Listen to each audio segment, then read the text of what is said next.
નમસ્કાર, આપ જોઈ રહ્યા છો મંતવ્ય ન્યૂઝ અને ગુજરાત એટ 7 સાથે હું છું આપની સાથે નંદની। સમાચારોની શરૂઆત કરીશું। ગુજરાતમાં કાળઝાળ ગરમીથી લોકો ત્રાહિમામ પોકારી રહ્યા છે, ત્યારે કાળઝાળ ગરમી વચ્ચે હવામાન વિભાગે રાહતના સમાચાર આપ્યા। વધુ માહિતી માટે જોઈએ ખાસ અહેવાલ। ગુજરાતમાં આગામી 19 અને 20 એપ્રિલના રોજ રાજ્યના કેટલાક જિલ્લાઓમાં હળવા વરસાદની શક્યતાઓ વ્યક્ત કરાઈ। જો કે હાલમાં મોટાભાગના શહેરોમાં ગરમીનો પારો 40 ડિગ્રીને પાર પહોંચ્યો છે। આગામી 2 દિવસમાં તાપમાન 40 થી 42 ડિગ્રીની આસપાસ રહી શકે છે। રાજ્યના 4 શહેરોમાં ગુરુવારે મહત્તમ તાપમાન 40 ડિગ્રીથી વધુ નોંધાયું હતું। રાજકોટમાં 41.9 ડિગ્રી સેલ્સિયસ સાથે સૌથી ગરમ શહેર રહ્યું, તો સુરેન્દ્રનગરમાં 4 ડિગ્રી સાથે બીજા ક્રમે રહ્યું, તો અમદાવાદમાં 40.4 ડિગ્રી અને અમરેલીમાં 40.3 ડિગ્રી મહત્તમ તાપમાન નોંધાયું છે। આગામી 2 દિવસમાં તાપમાનનો પારો પણ હજી 2 થી 3 ડિગ્રી વધી શકે તેમ છે। હવામાન વિભાગના જણાવ્યા અનુસાર વેસ્ટર્ન ડિસ્ટર્બન્સ અને ટ્રફ સિસ્ટમના કારણે ગુજરાતના વાતાવરણમાં પલટો આવશે, જેમાં 19 એપ્રિલના રોજ અમરેલી, ભાવનગર, અરવલ્લી, મહીસાગર અને દાહોદ જિલ્લામાં વરસાદની સંભાવના વ્યક્ત કરાઈ, જ્યારે 20 એપ્રિલના રોજ અમરેલી, ભાવનગર, તાપી અને ડાંગ જિલ્લામાં હળવાથી મધ્યમ વરસાદની શક્યતાઓ વ્યક્ત કરવામાં આવી છે। આગામી 2 દિવસ સુધી મહત્તમ તાપમાનમાં કોઈ મોટો ફેરફાર થશે નહીં, પરંતુ ત્યારબાદ 2 થી 3 ડિગ્રીનો ઘટાડો થઈ શકે છે। પશ્ચિમથી ઉત્તર પશ્ચિમ તરફના પવનોના કારણે દરિયાકાંઠાના વિસ્તારોમાં ગરમીની સાથે જ ભેજવાળું વાતાવરણ પરેશાન કરી શકે છે। બ્યુરો રિપોર્ટ, મંતવ્ય ન્યૂઝ। અમદાવાદ શહેર કોંગ્રેસ પ્રમુખ સોનલબેન પટેલની સામે ટિકિટ માટે પૈસા લેવાનો ગંભીર આરોપ લાગ્યો છે। રખિયાલ સરસપુર વોર્ડની મહિલા કાર્યકર્તા ભાવનાબેન ગુપ્તાએ આક્ષેપ કર્યો છે કે ટિકિટ માટે પાર્ટી ફંડના નામે સોનલબેને 1 લાખ એડવાન્સ લીધા હતા અને બાદમાં ટિકિટ આપી નહોતી। ભાવનાબેને કહ્યું કે 4 લાખ રૂપિયા ટિકિટ મળ્યા બાદ આપવાની વાત હતી, પરંતુ નામ જાહેર થયા બાદ ફોન ઉપાડવાનું બંધ કર્યું છે। પૈસા પરત ન મળતા કાર્યાલયમાં ઝપાઝપી થઈ હોવા પણ જણાયું છે। સોનલબેન પટેલે તમામ આક્ષેપો નકારી કાઢ્યા છે અને કહ્યું કે તેઓ કોઈ પૈસા લીધા નથી। 1 लाख हमसे मांगे थे, बाकी बोले थे बाद में समझ लेंगे। 1 लाख रुपया हमने दिया है, बाकी बोले थे हम समझ लेंगे बाद में। पार्टी फंड में दिया तो पार्टी फंड की कोई रिसिप्ट नहीं कोई रिसिप्ट नहीं, कोई नहीं। ऑनलाइन नहीं दिया, ऑनलाइन तो ले ही नहीं रही हैं। कैश मंगाए थे, कैश लेके गए थे हम। कोई ऑनलाइन लेता होगा और कोई रिसिप्ट नहीं है, कोई रिसिप्ट नहीं दिया है। प्रदेश अध्यक्ष अमित चावड़ा उनको शिकायत की है इसके बारे में? अभी कहीं नहीं मैं गई, अभी कल की ही बात है, तो मैं कहाँ जाऊँ? अब शिकायत क्यों करने का किसी से? हमको पार्टी से कोई दिक्कत नहीं है। हमको जो उसमें बैठे दलाल है, सोनलबेन की तरह दलाल है, दलाली का खाते हैं, उनसे दिक्कत है। અમદાવાદમાં કોંગ્રેસે સ્થાનિક સ્વરાજ્યની ચૂંટણી માટે 40 સ્ટાર પ્રચારકોની યાદી જાહેર કરી હતી, જેમાં જૂના અને અનુભવી ચહેરાઓ પર ફરી વિશ્વાસ વ્યક્ત કર્યો છે। પૂર્વ ધારાસભ્યોને પણ પ્રચાર માટે મેદાનમાં ઉતરવામાં આવ્યા છે, ત્યારે બીજી તરફ ભારતીય જનતા પાર્ટીએ 60 થી વધુ સ્ટાર પ્રચારકોને ચૂંટણી પ્રચારમાં જોડ્યા છે। લોકતંત્રની અંદર ચૂંટણી પ્રક્રિયાના ભાગરૂપે રાજ્ય ચૂંટણી આયોગે સ્થાનિક સ્વરાજ્ય માટેની વિવિધ પ્રકારના રાજકીય પક્ષોને સ્ટાર પ્રચારકોની યાદી માંગતા હોય છે। એના અનુસંધાને ભારતીય રાષ્ટ્રીય કોંગ્રેસ દ્વારા ગુજરાતમાં જિલ્લા પંચાયત, તાલુકા પંચાયત, મહાનગરપાલિકા, નગરપાલિકાના સ્ટાર પ્રચારકોની યાદી સબમિટ કરી। અમદાવાદના લાંભા વિસ્તારમાં ભાજપ ઉમેદવારની સંપત્તિમાં છેલ્લા 5 વર્ષમાં નોંધપાત્ર વધારો સામે આવતા રાજકીય ચર્ચાઓ તેજ બની છે। તાજી એફિડેવિટ મુજબ ઉમેદવાર પાસે હવે 2 કાર સાથે 8 મોટા અને 4 નાના ટ્રક છે, જ્યારે અગાઉ માત્ર 1 કાર હતી। સહિયારા થાપણમાં લગભગ 4.21 લાખથી વધારો અને સોના ચાંદીમાં પણ વૃદ્ધિ નોંધાઈ છે। જો કે રોકડ રકમમાં ઘટાડો જોવા મળ્યો છે। વિકાસના મુદ્દે સ્થાનિકોમાં અસંતોષ યથાવત છે। રસ્તા, પાણી જેવી સમસ્યાઓ હજી યથાવત છે। આ પરિસ્થિતિમાં વિસ્તારનો વિકાસ નહીં, ઉમેદવારનો વિકાસ, એવો સવાલ મતદારોમાં ઉઠી રહ્યો છે।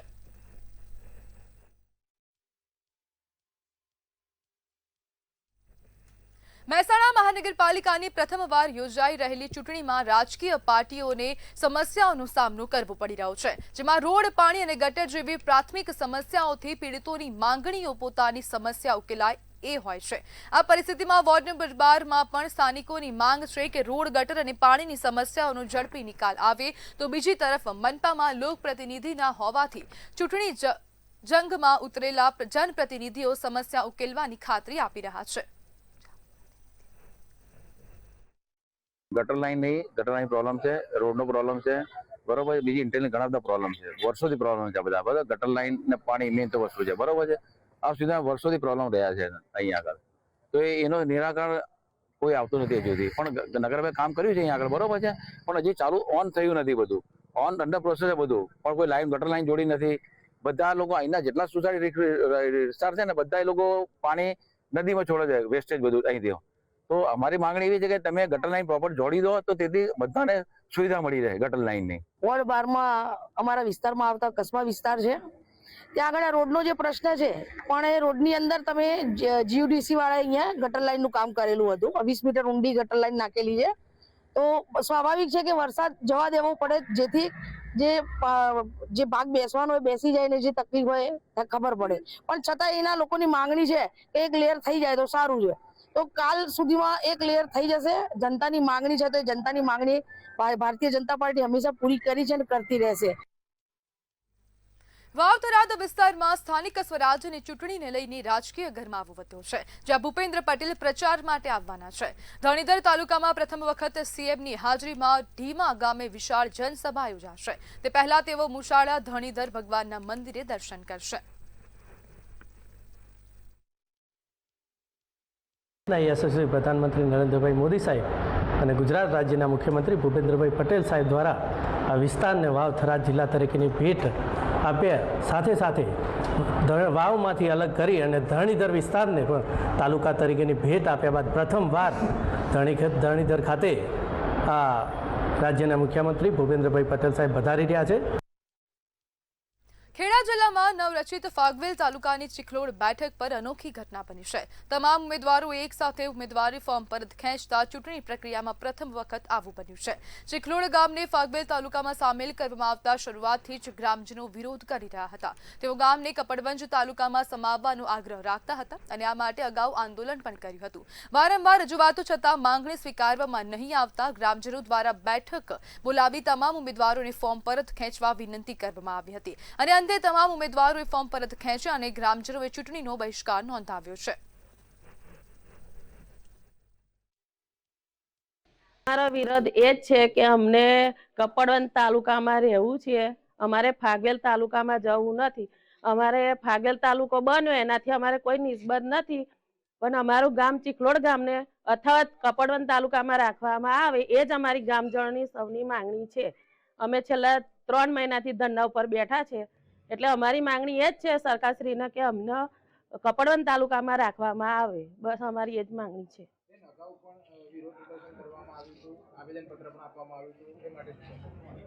એ માટે એમને કશું અમને જણાવ્યું નથી. અમે આપ્યા બધે પત્ર પણ અમને કોઈ જવાબ પરત જવાબ અમને મળેલો નથી. મેં અપક્ષમાં ફોર્મ ભર્યું હતું. અમે અપક્ષમાં ફોર્મ ભર્યું હતું અને ઉમેદવારી તાલુકા કપડવંજ તાલુકો થાય, મતલબ કે અમને કપડવંજ તાલુકામાં રાખે એના માટે અમે ઉમેદવારી પાછી ખેંચી લીધી છે. એક ભાજપમાંથી, એક કોંગ્રેસમાંથી, 2 અપક્ષમાંથી 4 ઉમેદવારો મહિલા ઉમેદવારો અને તે પણ બક્ષી પંચના ઉમેદવારો છે અને તમામે ફોર્મ પરત ખેંચી લીધા છે. કારણ છે કે અમારું ગામ પહેલેથી અમારી લડત ચાલુ છે કે કપડવંજ તાલુકામાં યથાવત રાખવા. 87-88 દિવસથી અમે અમારો ધંધો રોજગાર બગાડી અને ત્યાં આખું ગામ થઈ બધાને સમય મળે એમ સમય આપી અને તેઓ મંડપમાં આંદોલન સ્થળે આવતા અને એની અંદર સાથ સહકાર આપતા હતા. હજી સુધી આ 87-88 દિવસ થયા ત્યાં સુધી કોઈ નેતા કે અધિકારીએ અમારી ખબર લીધી નથી. તો વડોદરા ખાતેથી સમાચાર સામે આવી રહ્યા છે. વડોદરામાં કોંગ્રેસ દ્વારા વિરોધ પ્રદર્શન કરવામાં આવી રહ્યું છે. તો લોકશાહી બચાવોના આંદોલનની સાથે કોંગ્રેસ મેદાને ઉતરી આવી છે. કોંગ્રેસ દ્વારા આંદોલન કરવામાં આવી રહ્યું છે અને વારંવાર ભાજપ પર આક્ષેપ કરવામાં આવી રહ્યા છે કે ભાજપ હવે લોકશાહીની હત્યા કરી રહ્યું હોય તેવું લાગી રહ્યું છે. તેવા આક્ષેપો કોંગ્રેસ દ્વારા કરવામાં આવ્યા, જ્યારે મોટી સંખ્યામાં કોંગ્રેસ કાર્યકરો ધરણા પર બેઠા છે, જેમાં બળજબરીથી ફોર્મ પાછું ખેંચાવડાવતા ભાજપ સામે વિરોધ કરવામાં આવ્યો છે.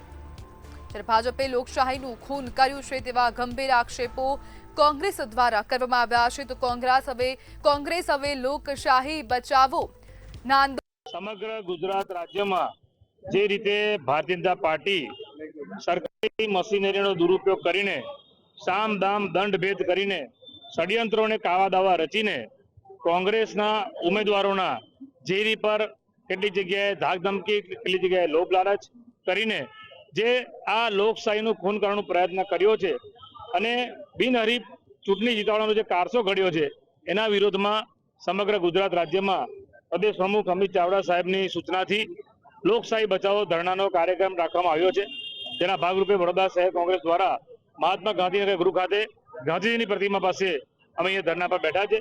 એમાં અમારા એઆઈસીસીના સેક્રેટરી, મધ્ય ગુજરાતના પ્રભારી શ્રી રામકિશનજી ઓઝા, રાજ્ય સરકારના પૂર્વ મંત્રી અને વડોદરા શહેરના પ્રભારી બિમલભાઈ શાહ પણ ઉપસ્થિત રહેવાના છે અને કોંગ્રેસ પાર્ટીના કાર્યકર્તા આગેવાનો આજે અહીંયા મહાત્મા ગાંધીની પ્રતિમાએ ધરણા પર બેઠા છે.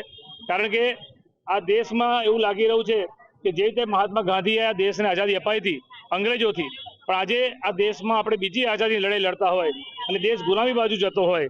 કારણ કે જ્યારે સંવૈધાનિક સંસ્થાઓનો દુરુપયોગ થતો હોય, જ્યારે લોકશાહી પર હુમલો થતો હોય, ત્યારે આ ધરણા પર બેસવાનો અમારો અધિકાર છે અને એ ભાગરૂપે અહીં બેઠા છે.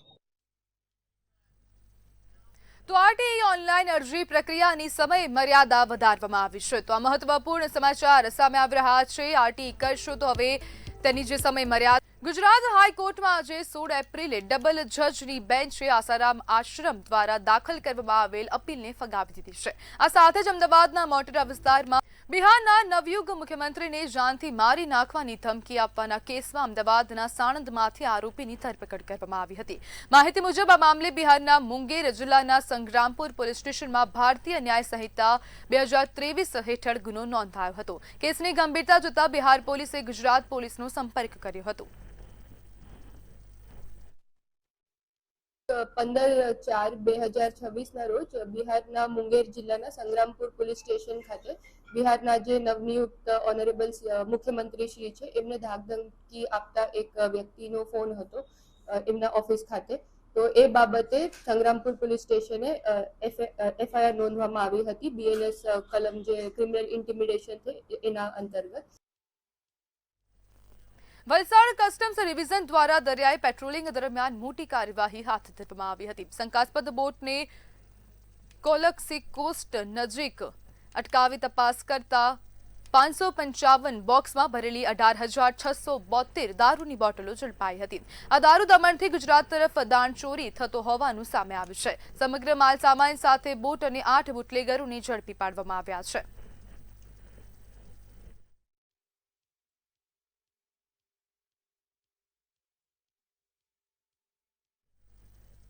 ગુજરાતમાં ઉચ્ચ શિક્ષણ પ્રવેશ પ્રક્રિયા અંગે ફરી એકવાર વિવાદ ઉભો થયો છે. અખિલ ભારતીય વિદ્યાર્થી પરિષદ ગુજરાત પ્રદેશ દ્વારા જીકાસ પોર્ટલની કામગીરી સામે ગંભીર આક્ષેપો કરવામાં આવ્યા છે. એબીવીપીના જણાવ્યા અનુસાર ગયા વર્ષે 1 લાખથી વધુ વિદ્યાર્થીઓ પ્રવેશથી વંચિત રહ્યા હતા, જે શિક્ષણ વ્યવસ્થાની ખામીઓને ઉજાગર કરે છે. વધુમાં પ્રાઇવેટ યુનિવર્સિટીઓમાં ઇન્ફ્રાસ્ટ્રક્ચર કરતાં વધુ વિદ્યાર્થીઓને એડમિશન આપવામાં આવી રહ્યા હોવાના આક્ષેપ કરવામાં આવ્યા.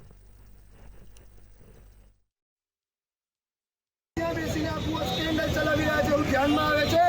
તેથી અમારી માંગ છે કે પ્રાઇવેટ યુનિવર્સિટીઝના જીકાસ પોર્ટલમાં સમાવેશ કરવામાં આવે અને જો હજી પણ અમારી આ માંગ નહીં સ્વીકારવામાં આવે તો સમગ્ર ગુજરાતના બધા જ કોલેજ કેમ્પસોની બહાર વિદ્યાર્થી પરિષદ ઉગ્રથી ઉગ્ર વિરોધ પ્રદર્શન કરશે અને વિદ્યાર્થીઓના ન્યાય માટે લડત લડશે અને એમને હક અપાવવાનું, એમની જીત માટે લડવાનું કામ કરશે. ગાંધીનગરમાં ઓનલાઈન એડમિશન પ્રક્રિયા અને જીકાસ પોર્ટલને લઈને એબીવીપી દ્વારા વિરોધ પ્રદર્શન કરવામાં આવ્યું હતું. એબીવીપીના કાર્યકરો ગાંધીનગરના 3 સર્કલ પાસે એકઠા થયા હતા અને રોડ બ્લોક કરીને ચક્કાજામ કર્યું હતું. તેમણે જીકાસ પોર્ટલમાં ખાનગી યુનિવર્સિટીઓને સમાવેશ કરવાની અને ઓનલાઈન એડમિશન પ્રક્રિયાને સંપૂર્ણ નિઃશુલ્ક કરવાની માંગ કરી હતી. આ અચાનક થયેલા ચક્કાજામના કારણે 3 સર્કલ વિસ્તારમાં ભારે ટ્રાફિક જામ સર્જાયો હતો, જેના કારણે નોકરિયાતો, રાહદારીઓ અને વાહન ચાલકોને મુશ્કેલીનો સામનો કરવો પડ્યો હતો. આખરે પોલીસે સ્થળ ઉપર આવી વિદ્યાર્થીઓને સમજાવતા મામલો શાંત થયો હતો.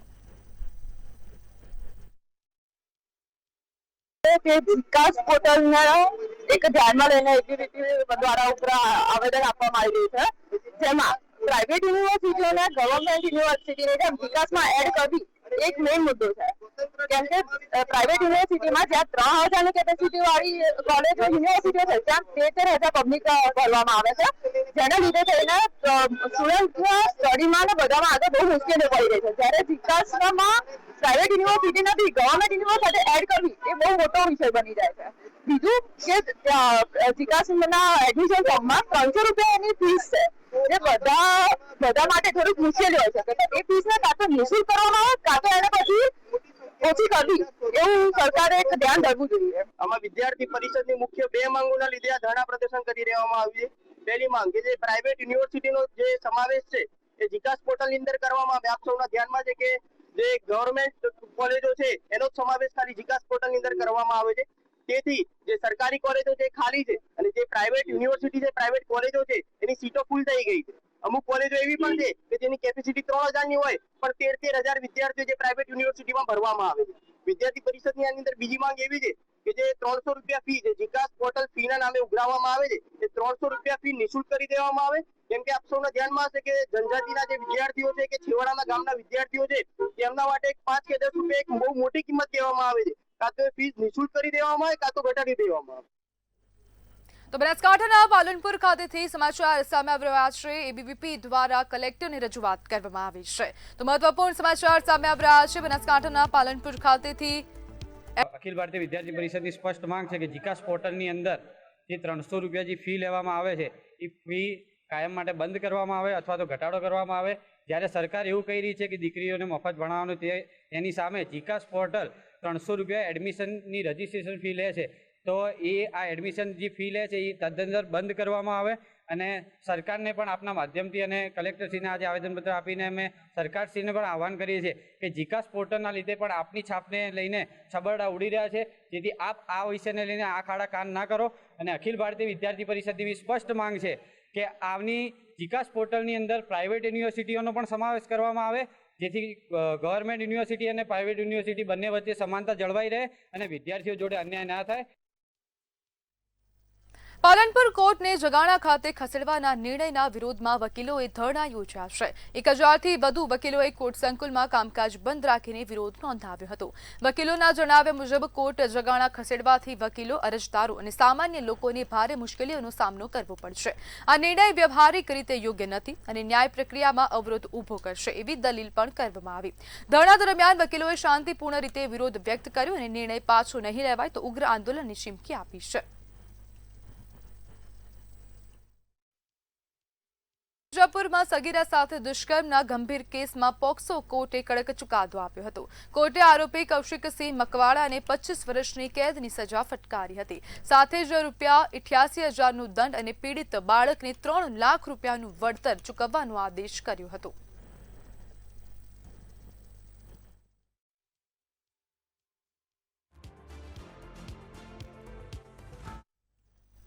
ગુજરાતમાં ગુજરાત રાજ્ય fair price shops and kerosene licence holder association દ્વારા પુરવઠા વિભાગના નિર્ણયોના વિરોધમાં અખાત્રીજથી અનિશ્ચિત મુદ્દતના અસહકાર આંદોલનની જાહેરાત કરવામાં આવી હતી. એસોસિએશનના પ્રમુખ પ્રહલાદ મોદીએ જણાવ્યું કે વારંવાર રજૂઆત છતાં કોઈ ઉકેલ ન મળતા આ પગલું લેવામાં આવ્યું હતું.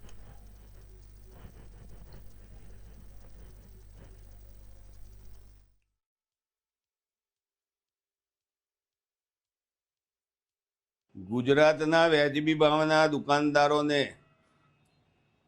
જણાવું છું કે દુકાનદારોની છેલ્લા કેટલાક સમયથી જથ્થો લાઈવ નહીં દેખાવાના જે પ્રશ્નો છે, વારે વારે સરકારમાં અને અધિકારીઓ સમક્ષ રજૂઆત કરવા છતાં પરંતુ કોઈ પણ પરિવર્તન કરવામાં આવ્યું નથી.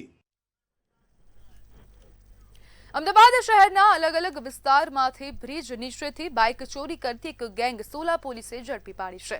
પોલીસ દ્વારા એક બાઇક ચોરીની તપાસ કરવામાં આવી રહી હતી. પોલીસે એક બાઇક ચોરને પકડ્યો તો તેની પાસેથી ચોરીના અન્ય 22 બાઇક મળી આવ્યા હતા. પોલીસે કુલ 23 ચોરીના બાઇક સાથે 3 આરોપીઓની ધરપકડ કરી છે.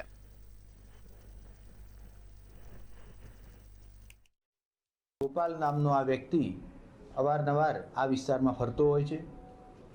માહિતીની ચોકસાઈ કરી એસપી રિંગ રોડના અદાણી પેટ્રોલ પંપની પાસેથી મુખ્ય આરોપી ગોપાલને પકડી લેવામાં આવે છે. ગોપાલની પાસેનું જે મોટરસાયકલ છે તેના કોઈ પણ લીગલ ડોક્યુમેન્ટ તેની પાસે નહોતા. યુક્તિ પ્રયુક્તિથી પૂછવામાં આવતા ગોપાલે આના સિવાયના અન્ય 22 જેટલા મોટરસાયકલની ચોરી કરી તેના 2 સાગરીતોને બજારમાં સારી કિંમત આવેથી વેચી દેવા માટેથી આપેલા હતા.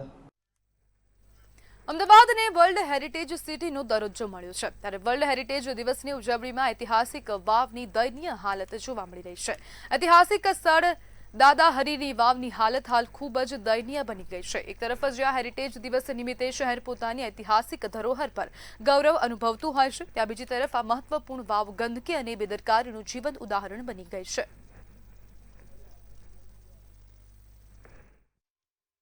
સફાઈ તો થાય છે, પણ જે 2024થી વાવનું રિનોવેશન કામ શરૂ થયેલું તે છેલ્લા 2 વર્ષથી બંધ છે, અને એ કયા કારણસર બંધ છે તે પણ એક તપાસનો વિષય છે. પાણી નીચે ભરાયેલું છે, તેમાં અસહ્ય આ વખતે સૌ પ્રથમ વખત જ દાદારીની વાવમાં પાણી ભરાયેલું છે, કારણ કે પહેલી વખત જ્યારે બી વરસાદી પાણી આવે ત્યારે તેનો નિકાલ થઈ જતો હોય છે, પણ આ વખતે કયા કારણોસર નિકાલ કરવામાં આવતો નથી તે સમજાતું નથી, કારણ કે અત્યારે વિદ્યાર્થીઓ જ્યારે અભ્યાસ માટે સાબરકાંઠાના વડાલીમાં ગાંજાનું મોટું વાવેતર ઝડપાયું હોવાનું સામે આવ્યું છે. ખેતીની આડમાં ગાંજાનું ગેરકાયદેસર વાવેતર કરવામાં આવ્યું હતું. 68 છોડની સાથે 40 કિલો ગાંજો સહિત 20 લાખથી વધુનો મુદ્દામાલ જપ્ત કરવામાં આવ્યો છે. એકની અટકાયત કરીને એનડીપીએસ એક્ટ હેઠળ ગુનો નોંધીને આગળની કાર્યવાહી હાથ ધરવામાં આવી છે.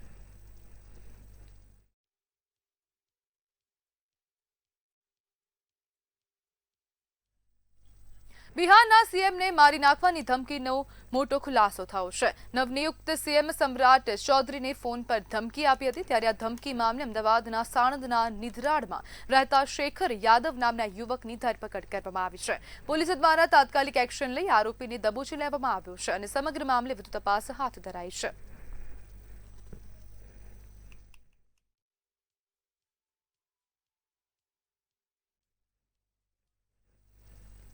રાજપીપળા ખાતે રંગ અવધૂત 3 રસ્તા વિસ્તારમાં નર્મદા જિલ્લા ટ્રાફિક પોલીસ દ્વારા 2 વ્હીલર ચાલકોને વિનામૂલ્યે હેલ્મેટનું વિતરણ કરવામાં આવ્યું હતું.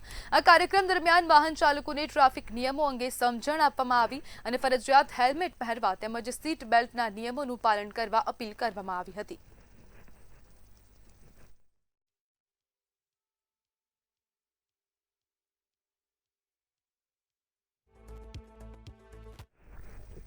ધંધુકા તાલુકામાં મોડી રાત્રે હિટ એન્ડ રનની ઘટના બની હતી. વખત પર પાટિયા નજીક અજાણ્યા વાહનની ટક્કરથી ટ્રક ડ્રાઈવરનું મોત થયું હતું. ફેદરાથી અમરેલી તરફ જઈ રહેલા જયંતિભાઈ નામના ટ્રક ડ્રાઈવર હોટેલ પર ચા પીધા બાદ ટ્રક તરફ પરત જઈ રહ્યા હતા, ત્યારે તેમણે અજાણ્યા વાહને અડફેટે લીધા હતા. ગંભીર ઇજા થતા 108 દ્વારા સારવાર અર્થે ભાવનગર લઈ જતા પહેલા જ તેમનું મોત નીપજ્યું હતું. આ વચ્ચે 108 ટીમે ઈમાનદારીનું ઉત્તમ ઉદાહરણ પણ પૂરું પાડ્યું હતું. જયંતિભાઈ પાસેથી મળેલ રોકડ રકમ અને મોબાઈલ પરિવારજનોને પરત આપતા પરિવારજનોએ આભાર વ્યક્ત કર્યો હતો.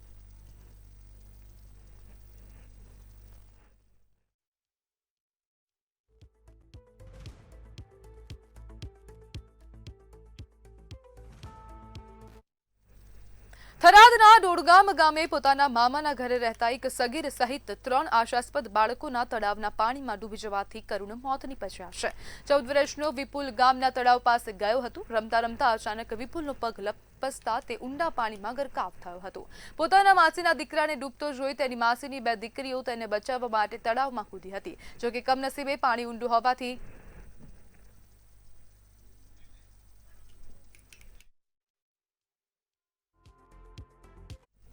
તો સમાચારમાં હાલ બસ આટલું જ. નમસ્કાર.